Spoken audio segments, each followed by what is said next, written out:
Untuk kisah kali ini ada sebuah cerita yang ditulis oleh akun Twitter yang bernama @diuseta.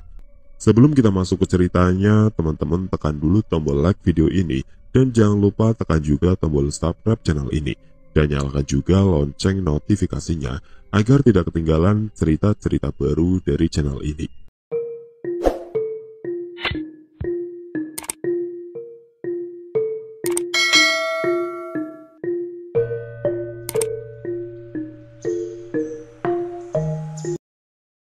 Rumi, kita nggak bisa begini terus. Kejadian semalam benar-benar udah parah. Mas nggak mau kejadian seperti di kampung terulang lagi. Ucapku pada Rumi yang masih tidak mengerti tentang kejadian semalam. Iya mas, Rumi juga takut. Tapi Rumi juga nggak tahu harus gimana. Jawabnya dengan cemas. 2 gelas minuman hangat disajikan oleh Ismi yang berbaik hati memberikan kami tumpangan di kontrakannya setelah menolong kami semalaman. Ismi, kamu bisa bantu kami nggak? Mungkin aja kamu mengerti tentang permasalahanku. Tanya Rumi pada Ismi. Ismi hanya menghela nafas dan menggeleng. Seandainya mbahku masih ada, mungkin aku bisa membantu. Namun sekarang aku nggak lebih dari perempuan biasa yang kebetulan saja bisa melihat makhluk itu. Jelas Ismi. Perempuan biasa bisa melihat hal gaib dan tidak ketakutan menurutku adalah hal yang sangat luar biasa. Ismi, terima kasih ya. Kalau nggak ada kamu semalam, kita nggak tahu harus ngapain. Ucapku pada Ismi. Sebenarnya ada satu hal lagi yang saya ingin tahu. Akhir-akhir ini saya sering mendapatkan mimpi menunjukkan sebuah pemandian kuno di tengah hutan dan banyak ular yang mengelilingi pemandian itu. Mungkin kamu ada petunjuk soal ini. Ismi berpikir sejenak, mencoba mengingat barangkali ia mengerti sesuatu tentang hal itu. Kalau soal pemandian dan ular saya belum ada petunjuk, tapi kalau cerita Mas Dimas, bisa jadi mimpi itu merupakan petunjuk atas sesuatu. Jawab Ismi. Pemandian, ular. Tiba-tiba Rumi bergumam. Mas, Rumi sedikit ingat. Waktu desa diserang oleh santet, ada kejadian yang mungkin ada hubungannya dengan dua hal itu. Kali ini Rumi mencoba menceritakan apa yang ia alami. Kampung Serawen, sebuah kampung kecil di pinggiran kota, yang terletak di Jawa Timur. Walaupun bukan kampung yang besar, setidaknya ujung jalan kampung itu masih dilalui kendaraan umum, yang menuju desa yang lebih besar di sebelah kampung kami. Mungkin karena letaknya dikelilingi hutan-hutan kecil, kampung kami jarang sekali dikunjungi oleh warga dari desa lain. Kecuali bila memang mereka memiliki kerabat di sana, atau pedagang keliling yang kebetulan melintas. Hari ini warga kampung Serawen beraktivitas seperti biasa. Beberapa ada yang mencari makan ternak, dan ada yang mengurus kebun mereka. Saat itu aku sedang membantu ibu untuk menimba air di sumur. Saat itulah, tiba-tiba seorang warga tiba-tiba berlari menuju desa. Ular! Tolong pak! Di kebun saya banyak ular! Ucap pemuda itu. Warga yang mendengar teriakan orang itu segera berlari dan mengecek ke kebun pemuda itu. Dan benar, sangat banyak ular yang mengelilingi kebun itu dan bersiap memasuki desa. Sebagian warga mengambil obor dan mencoba mengusir ular-ular tersebut. Namun ternyata semakin banyak ular yang mencoba memasuki desa melalui tempat yang lain. Di tengah kepanikan itu, tiba-tiba seorang pria tua berpakaian hitam yang tidak dikenal muncul dari luar desa. Gak sopan, mereka jatahku. Ucap orang itu yang dengan santai melemparkan garam yang sudah ia bacakan dengan berbagai mantra ke arah ular-ular itu. Ajaibnya ular-ular itu segera pergi tanpa perlawanan. Hari berlalu tanpa ada seorang pun warga yang mengetahui siapa orang yang mengusir ular itu. Namun ada yang mengatakan pria tua itu kembali pada malam hari dan terlihat di dekat sumur. Seperti biasa, aku dan ibu melakukan rutinitas menimba air di sumur sementara bapak bekerja dengan membantu di ladang tetangganya. Sayangnya sebelum sempat sampai di sumur, seekor ular muncul dari dalam semak-semak dan menyerangku dan ibu. Tanpa menunggu lama, racun dari ular itu bereaksi dan membuat kami terjatuh. Warga berlari menolongku, namun hal aneh terjadi. Sebelum aku kehilangan kesadaran, aku melihat ibuku mengamuk seperti kesurupan. Ia menyerang siapapun yang mendekat, sampai bapak datang dan mencoba menahan ibu di bangunan tua di belakang rumah. Entah beberapa kali aku pingsan dan kembali sadar. Setiap kehilangan kesadaran, seperti sebuah mimpi, memperlihatkanku perbincangan antara dua makhluk mengerikan. Salah satunya seperti orang yang mengusir ular kemarin, dan mirip seperti sosok yang sering diceritakan warga, Topo Ulo. "Mereka jatahku, jangan kau sentuh mereka," ucap Topo Ulo di tengah kegelapan itu. Perlahan sesosok wanita berpakaian keraton muncul di hadapannya. Sosok ular-ular mengerikan muncul dari kegelapan, mengelilingi mereka berdua. "Leluhurnya sudah membuat perjanjian denganku. Tidak ada satupun kesempatanmu mendapatkannya." Setelahnya tidak ada perbincangan di antara mereka. Hanya terlihat ular-ular yang mengabdi kepada mereka, saling memakan satu sama lain. Tiba-tiba aku tersadar di tengah malam. Terdengar suara yang ramai dari luar rumah yang membuatku semakin bingung. Aku memaksa tubuhku untuk berjalan keluar rumah. Di sana sudah berkelimpangan tubuh warga desa. Dan yang mengerikan, jasad mereka terbaring dengan darah yang mengalir dari setiap lubang tubuh mereka.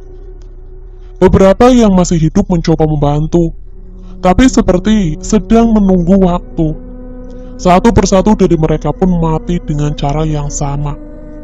Tiba-tiba bapak masuk menerobos ke rumah dan buru-buru mengambil sesuatu dari dalam lemari. Tanpa berbicara apa-apa, bapak menggendongku dan membantuku ke bangunan belakang tempat ibu berada. Ibu, aku mencoba berbicara pada ibu yang hanya terdiam di sudut gelap bangunan itu. Namun bukan menjawab, ibu hanya mengerang dan mengamuk ke arah kami. Beruntung bapak memasangkan rantai yang dibalutkan kain ke kaki ibu agar tidak melukai kami. "Bapak, apa maksud ini semua?" tanya aku. Bapak menghela nafas sambil mempersiapkan sesuatu. "Leluhur ibumu pernah melakukan perjanjian dengan makhluk berbahaya saat masih tinggal di desanya dulu.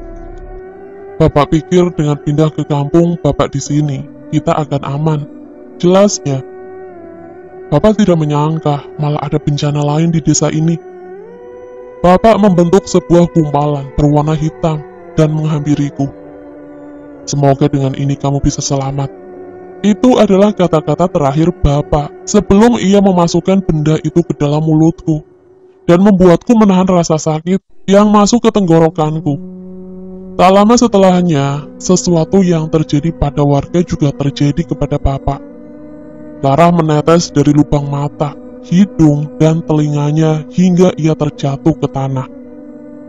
Aku menangis dengan sisa tenaga yang ada padaku. Samar-samar terlihat sosok dua ular besar masuk menghampiri tempat ini. Tidak ada hal lain yang kuingat setelahnya, sampai Mas Dimas datang menyelamatkanku di sebuah goa bersama Mas Danan dan Mas Cahyo. Cerita yang cukup panjang terdengar dari Rumi. Aku tak menyangka adikku mengalami hal semengerikan ini, sementara aku hidup tenang di kota ini. Ismi terlihat mencoba menenangkan Rumi, yang terlihat masih trauma dengan kejadian itu. "Mas Cahyo itu temannya Mas Ardian bukan? Muridnya seseorang yang sering dipanggil Pak Le?" Tiba-tiba Ismi menanyakan hal yang tidak pernah kuduga. "Kamu kenal Cahyo sama Pak Le?" tanyaku pada Ismi. Ia hanya menggeleng, namun ia menceritakan sesuatu kejadian saat ia menelpon penyiar radio tengah malam yang berusaha mencari benda bernama tabu Waturingin untuk menolong Cahyo dan Pak Le. Saat di rumah Mbah, Mas Ardian telepon seorang pria bernama Cahyo dan Pak Le. Katanya korek api itu juga sebenarnya milik Pak Le. Aku menoleh pada Rumi, dan sepertinya kami mengambil kesimpulan yang sama.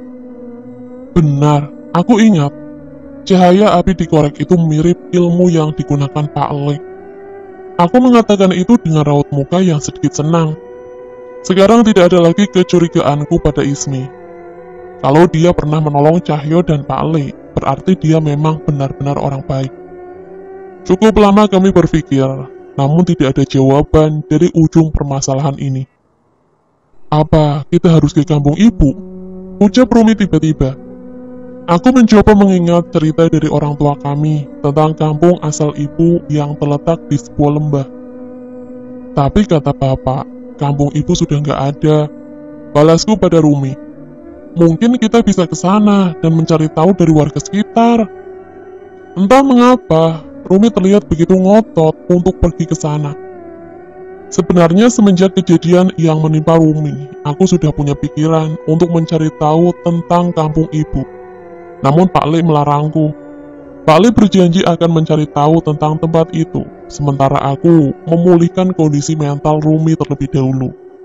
Mungkin ini sudah waktunya untuk menyusul Pak Le. Ya sudah, Sabtu ini kita ke sana, ucapku pada Rumi. Rumi terlihat lega ketika aku sepakat, namun tetap terlihat rasa khawatir di wajahnya. Aku mengecek layar handphoneku, dan jariku terhenti di sebuah nama Mas Danan. Seharusnya Mas Danan bisa membantu, namun saat ini dia sedang mencari cara untuk menyelamatkan Cahyo. Rasanya tidak mungkin kita meminta tolong padanya. Rumi mengangguk setuju. Sepertinya kami memang harus tetap menghadapi resiko perjalanan ini sendiri. Ismi terlihat bertingkah sedikit aneh. Ia menoleh ke beberapa arah, seolah mencari sesuatu. Kenapa Ismi? Tanya Rumi padanya. Sepertinya kalian memang harus ke sana. Sudah ada yang menunggu kalian, ucap Ismi. Aku dan Rumi heran dengan ucapan yang muncul secara tiba-tiba. Aku akan ikut dengan kalian, walaupun aku tidak punya ilmu sehebat Mas Cahyo. Setidaknya aku bisa menjadi perantara kalian dengan seseorang yang memberiku petunjuk ini. Lanjutnya, entah kami harus senang atau khawatir, keberadaan Ismi yang bisa berkomunikasi dengan makhluk halus memang akan sangat membantu kami. Namun, kami juga tidak mau terlalu melibatkan Ismi dengan permasalahan kami yang bisa saja membahayakannya. Kamu benar mau bantu kami? Tanyaku pada Ismi. Ia mengangguk seolah tidak ragu dengan keputusannya. Entah, setelah mendengar cerita mengenai orang-orang seperti Mas Cahyo, Mas Danan, dan Pak Le, yang siap membantu siapa saja, aku seperti merasa memiliki tanggung jawab atas kelebihan yang aku miliki ini. Jelas Ismi. Jangankan saya, Mas Ardian dan kawan-kawannya. Mereka yang tidak memiliki kemampuan dalam hal gaib pun sampai bisa bergerak dengan perbuatan mereka. Aku mencoba memahami yang diucapkan oleh Ismi. Memang, setelah melihat apa yang Danan, Cahyo, dan Pak Le lakukan, aku juga jadi berharap bisa membantu orang lain, seperti yang mereka lakukan. Ya sudah, terima kasih banyak ya. Yang pasti kita harus tetap tahu batasan masing-masing. Perintahku. Kami bertiga sepakat, perjalanan ini pasti akan cukup berbahaya. Namun dengan adanya Ismi, mungkin resiko itu bisa kita minimalisir. Aku akan meninggalkan pesan untuk Nia, teman kantorku, untuk berjaga-jaga apabila sampai terjadi apa-apa. Dan mungkin aku juga akan mengirim pesan pada Danan, sekedar memberi informasi, ucapku pada mereka. Memang, setelah kepergian kedua orang tua kami, tidak ada lagi orang dekat yang kami miliki selain mereka. Ismi, mungkin kamu juga bisa memberi kabar ke orang tuamu juga, supaya mereka tidak khawatir. Perintahku pada Ismi. Saya sudah tidak punya orang tua, Mas. Selama ini saya tinggal sama Mbah. Jelasnya. Kupikir setelah mengatakan itu wajahnya akan terlihat sedih, namun ternyata yang terlihat hanyalah wajah wanita kuat, yang mampu menjalani semua beban hidupnya. Tapi saya akan ngabarin kenalan saya, mereka yang membiayai tempat tinggal dan biaya kuliah saya, Mas Ardian dan teman-teman dari Radio Tengah Malam, ucap Ismi. Sebuah kobaran api panas menyala di tengah-tengah ruangan yang sudah lama tidak pernah kumasuki. Satu tempayan besar yang berisi air sudah siap di sebelah api dengan 7 rupa kembang yang kutaburkan di permukaan. Beberapa kali kupukulkan keris yang telah kubakar hingga menyala berwarna merah dengan sebuah palu besar peninggalan keluargaku. Keris itu sudah kehilangan kekuatannya, apalagi yang kau harapkan? Sebuah suara muncul bersamaan dengan hadirnya roh seseorang yang tubuhnya masih terjebak di lembah keramat. Bimo, leluhurku dulu adalah empu pembuat pusaka yang terkenal di kerajaan tempatnya mengabdi. Ucapku sambil berkali-kali memandang bilah keris yang kutempa dan kembali memukulnya. Anggaplah ini adalah caraku menebus dosa kepada leluhurku karena telah meninggalkan ilmu yang mereka turunkan kepadaku. Mendengar ucapanku, roh Bima mendekatiku dan memperhatikan lebih dekat kerisnya yang sedang kutempa. Teknik yang luar biasa. Aku bisa melihat simpul aliran tenaga yang kau masukkan di setiap pukulanmu, ucapnya. Berkali-kali aku menghantamkan pukulan ke keris itu dengan keras. Tidak peduli seberapa banyak keringat yang terjatuh, aku harus tetap menyelesaikan keris ini. Walaupun wujud keris itu bisa kembali seperti semula, apa Mbah bisa menarik kesaktiannya lagi? Tanya Bimo yang masih penasaran. Tidak, sisi terang keris Sukmageni ini akan mampu meneruskan kesaktian dengan darah mereka yang terpilih. Dan ketajaman sisi gelapnya akan melindungi mereka dari darah yang terkutuk. Ucapku yang berusaha meyakinkannya. Sebuah senyuman muncul di wajah roh Bimo. Dia pun segera menjauh seolah mulai percaya dengan apa yang kulakukan. Baiklah, ku percayakan pusaka leluhurku ini padamu. Namun pasti Mbah Jiwo juga sudah tahu untuk membuat satu bilah lagi. Tidak cukup dengan bahan biasa. Tepat setelah roh Bimo berhenti berbicara, suara benda besar terdengar jatuh dari langit, menghantam tanah tepat di pekarangan rumahku. Aku segera meletakkan pekerjaanku, membersihkan tanganku dan segera keluar, mengambil benda yang sengaja kupanggil dari tempat yang jauh untuk menyempurnakan keris Sukmageni. Sebuah pusaka milik seseorang yang berani mempertaruhkan nyawanya untuk menolong orang lain. Tanpa ragu sedikit pun, bahkan untuk orang yang sama sekali tidak ada hubungan dengannya. Tunggulah sebelum orang-orang yang kau maksud itu datang. Keris sakti Sukmageni ini akan selesai sepenuhnya untuk membantu kalian melewati rintangan ini. Ini adalah janji dariku, Ki Jiwo Setro. Setelah mendiskusikan beberapa kali, akhirnya kami memutuskan untuk pergi ke desa tempat ibu berasal. Sepertinya Ismi juga memiliki alasan tersendiri untuk membantu menyelesaikan permasalahan kami. Beberapa kali kami berganti bus antar kota untuk mencapai tujuan kami. Saat langit mulai gelap, sebuah mobil angkutan umum menurunkan kami tepat di depan gerbang sebuah desa.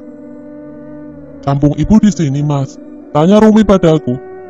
"Bukan, dari sini kita masih harus berjalan cukup jauh ke arah lembah. Tapi sebaiknya malam ini kita menginap dulu di desa ini," jawabku. Seingatku untuk mencapai desa ibu, kami harus melewati desa ini terlebih dahulu, dan melewati hutan-hutan yang menghubungkan kedua desa. Namun karena sudah malam, mungkin kami akan meminta izin kepada kepala desa untuk menumpang menginap di balai desa, rumah singgah, atau tempat apa saja yang bisa membuat kami beristirahat menunggu pagi. "Ya sudah, Mas coba cari tahu tempat kepala desanya dulu ya," ucapku. "Gak usah Mas Dimas, sudah ada yang menyambut kita," ucap Ismi tiba-tiba. Dari jalan desa terlihat seorang pria yang terlihat sudah cukup tua menghampiri kami dari gelapnya malam. "Saya sudah menunggu kalian," ucap orang itu. Aku dan Rumi merasa bingung. kami tidak pernah merasa meminta siapapun menjemput kami di desa ini. Namun mengapa orang ini bisa mengetahui kedatangan kami? Di tengah kebingungan kami, tiba-tiba Ismi mendahului kami dan mengikuti orang itu. "Ismi, kamu kenal bapak itu?" tanyaku padanya. Ismi menggeleng. "Enggak, tapi bapak ini bukan orang jahat," ucap Ismi pada kami. Mendengar ucapan Ismi, kami mencoba menahan kecurigaan kami dan mengikuti orang itu. "Nama saya Jiwo, kalian boleh memanggil saya Mbah Jiwo," ucapnya memperkenalkan diri kepada kami. Mendengar ucapannya, kami segera memperkenalkan diri kami masing-masing. Sebuah perkenalan yang singkat, tapi sepertinya Mbah Jiwo merasakan sesuatu dari Rumi. "Mbah," ucap Ismi yang mungkin ingin membuka pembicaraan selama perjalanan. "Sudah, bicaranya nanti saja setelah di rumah," potong Mbah Jiwo yang terus berdiam diri hingga kami sampai di sebuah rumah kayu yang cukup besar dengan halaman kebun yang cukup luas. Kami mengikuti Mbah Jiwo menuju ke dalam rumah, namun tidak dengan Ismi. Ia yang pertama percaya dengan Mbah Jiwo, kini berhenti di depan rumahnya dengan wajah yang pucat. "Kenapa Ismi?" tanyaku yang khawatir padanya. Ia hanya menggeleng dengan wajahnya yang ketakutan dan tetap tidak berani masuk ke rumah Mbah Jiwo. Mbah Jiwo yang melihatnya segera menghampirinya. "Rupanya kamu juga punya kemampuan. Jangan khawatir, nanti akan kujelaskan siapa mereka," ucap Mbah Jiwo yang berjalan mendampingi Ismi yang ketakutan. "Ismi, bukannya kamu sudah biasa melihat hantu? Memangnya apa yang bisa bikin kamu takut begini?" tanya Rumi yang penasaran. "Kalau hantu atau roh penasaran, aku sudah biasa. Tapi yang ada di halaman rumah ini, sudahlah, biar Mbah Jiwo sendiri yang menjelaskan," ucapnya yang masih mengambang. "Ini diminum dulu, kalian pasti capek kan?"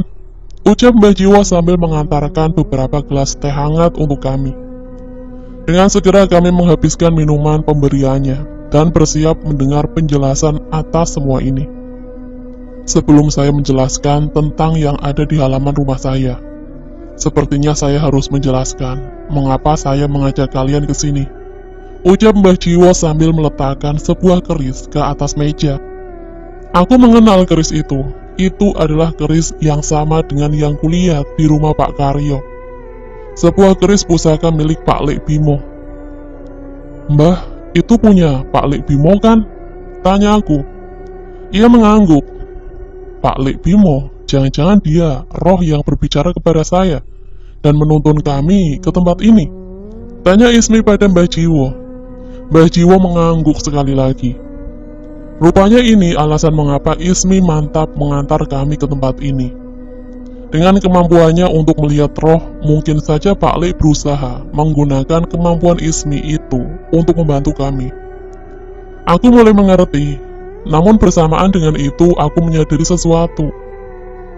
"Mbah, apa terjadi sesuatu dengan Pak Lek? Apa Pak Lek dalam bahaya?" ucapku yang mulai panik. Mendengar ucapanku, Rumi juga mulai sadar ketika Pak Lek menyampaikan pesan dengan cara seperti ini. Mungkin terjadi sesuatu yang gawat yang menimpa Pak Lek. "Sudah, kalian tenang dulu. Pak Lek masih hidup, dan benar apa kata kalian saat ini. Ia sedang dalam bahaya," ucap Mbah Jiwo. Maksudnya Mbah Jiwo apa? Berarti kita harus segera menolong Pak Lek," ucapku dengan nada yang cukup keras. Tidak mungkin kami membiarkan Pak Lek celaka setelah mencoba membantu kita. Mbah Jiwo terlihat menghela nafasnya dan mencoba menenangkan diri. "Bimolah yang telah memberitahukan soal kedatangan kalian ke sini. Namun tak kusangka yang datang hanya bocah-bocah seperti kalian," ucap Mbah Jiwo. Maksud Mbah apa?" tanya Rumi yang penasaran. Tak mau kami salah paham, Mbah Jiwo segera menceritakan saat kedatangan Pak Lek ke desa ini. Ia berusaha menyelidiki tentang kutukan yang menimpa kami. Disinilah Pak Lek kenal dengan Mbah Jiwo.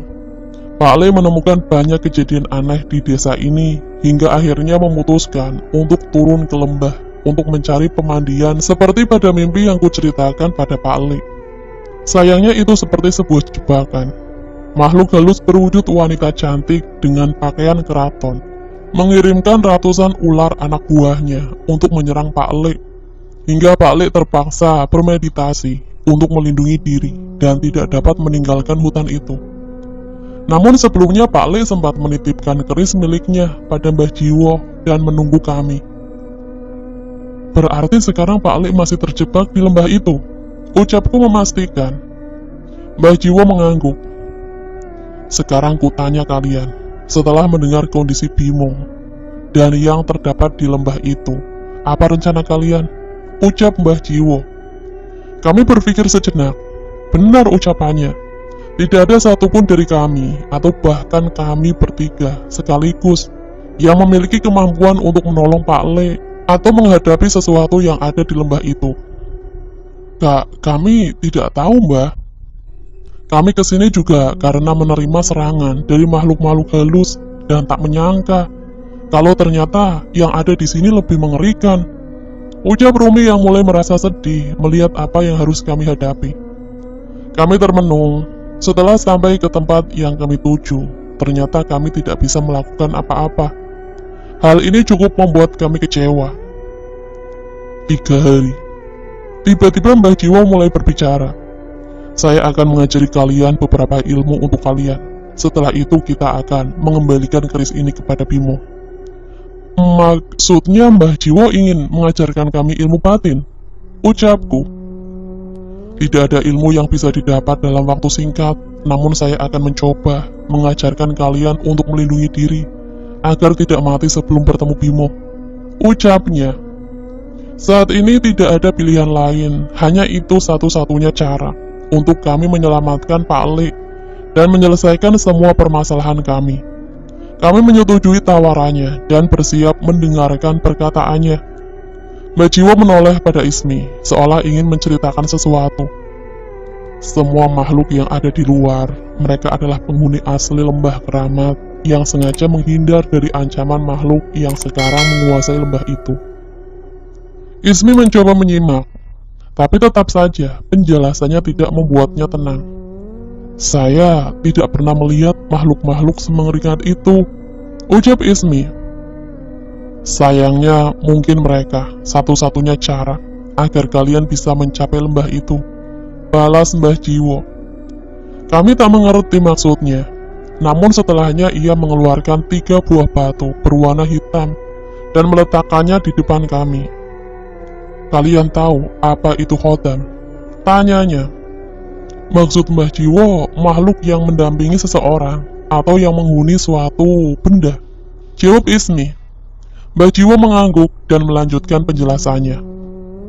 Ketiga batu ini berasal dari desa yang ada di lembah itu. Benda ini memiliki kemampuan untuk menjadi wadah dari roh-roh yang berasal tepat batu ini berasal. Kami memperhatikan ucapan Mbah Jiwo, namun tatapan mata Rumi terlihat cukup aneh.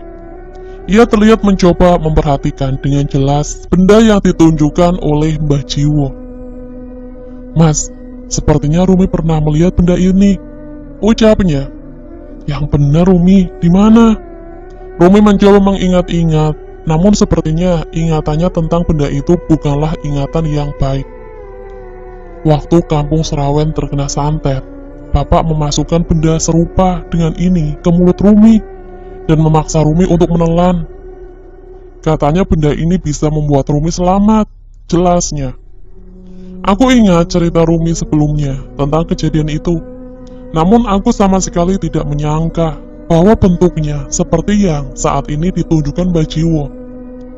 Mbah Jiwo menghela nafas seolah mengambil kesimpulan. Jika yang kamu ceritakan itu benar, berarti orang tua kalian benar berasal dari desa di bawah lembah ini, ucap Mbah Jiwo.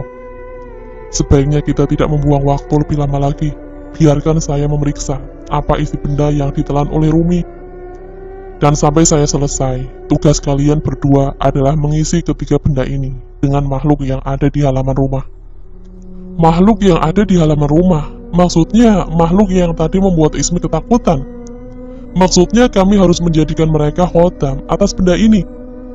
Tanya Ismi yang terlihat tidak siap. Temui mereka. Cari di antara mereka yang sekiranya berguna untuk menolong kalian dan bacakan mantra ini. Perintah Mbah Jiwo sambil mengucapkan mantra yang sepertinya berasal dari bahasa Jawa kuno.